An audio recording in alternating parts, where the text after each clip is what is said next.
It's Pride Month and I want to talk about the evolution of non-binary fashion.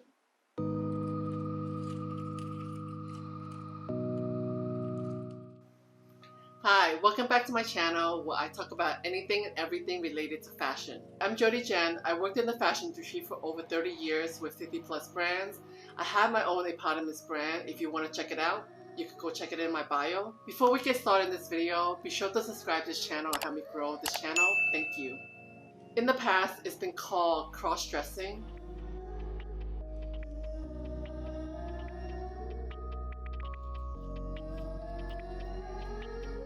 unisex fashion,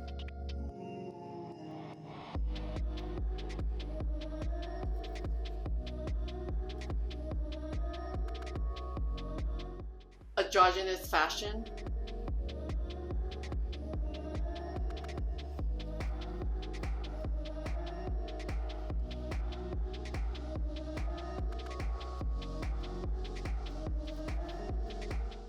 and nowadays it's either called genderless fashion or gender neutral fashion.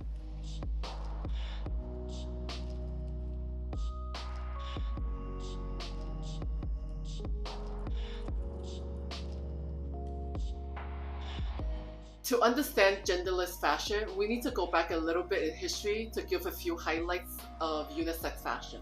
Persian kaftan.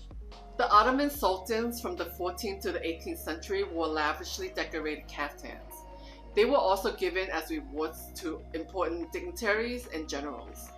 It can be made from almost any fabric. Most are made of silk, wool, or cotton, and often are bound with a sash.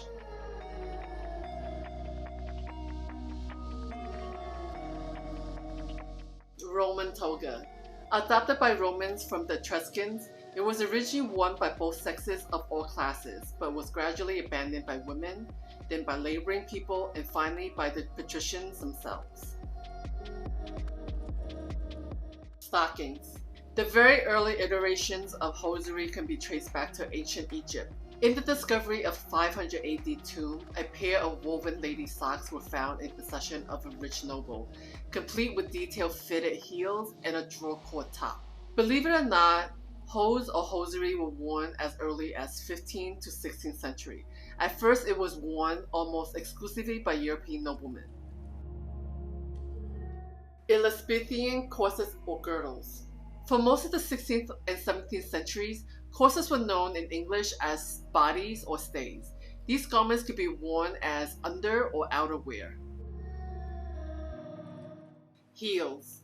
The origin of high heels can be traced back to 15th century Persia, where soldiers wore them to help secure their feet in stirrups. Persian migrants brought the shoe trend to Europe, where male aristocrats wore them to appear taller and more formidable. Performance art has always been the forefront of skewing genders in fashion to the general public as far back as Shakespearean times.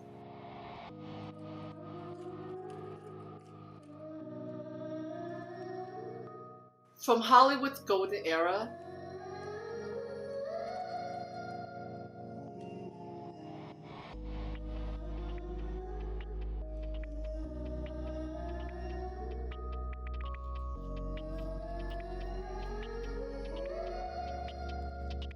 to cross-dressing movies,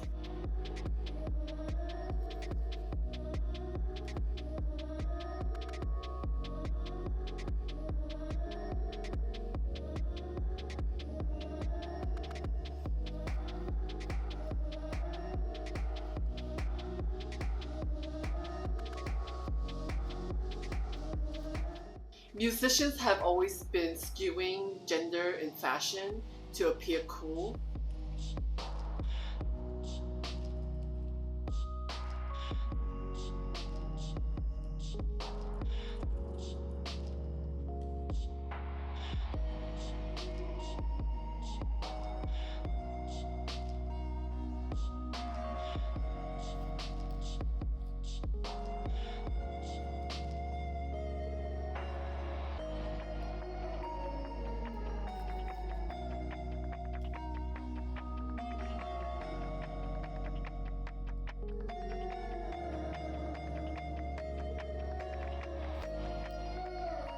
Nowadays, more and more celebrities are getting into genderless or gender neutral fashion, more so than ever before.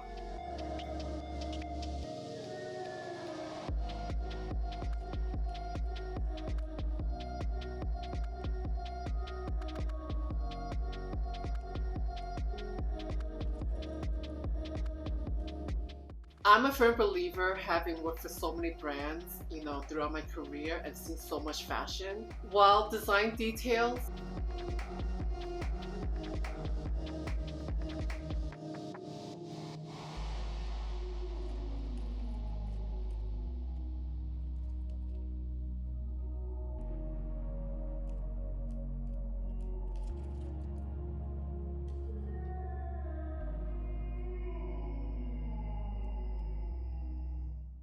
and styles are genderless,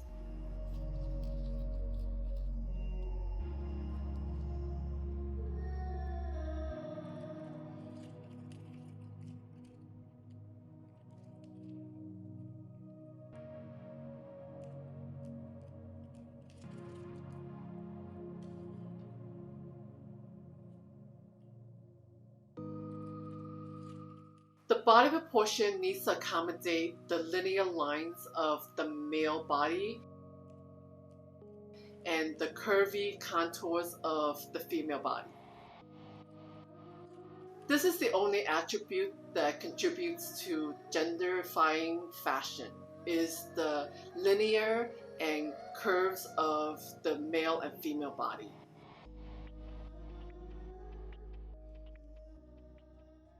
Before we go on, be sure to subscribe to the channel and give a thumbs up if you enjoyed this video so far.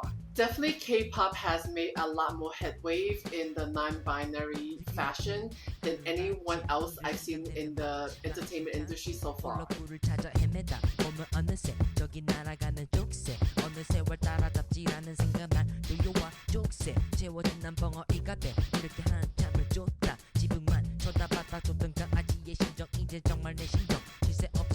Which brings me to part 2 of non-binary fashion and K-pop. Be sure to check out part 2 for Pride Month. If you enjoyed this video, give a thumbs up. Please leave a comment below if you have any questions.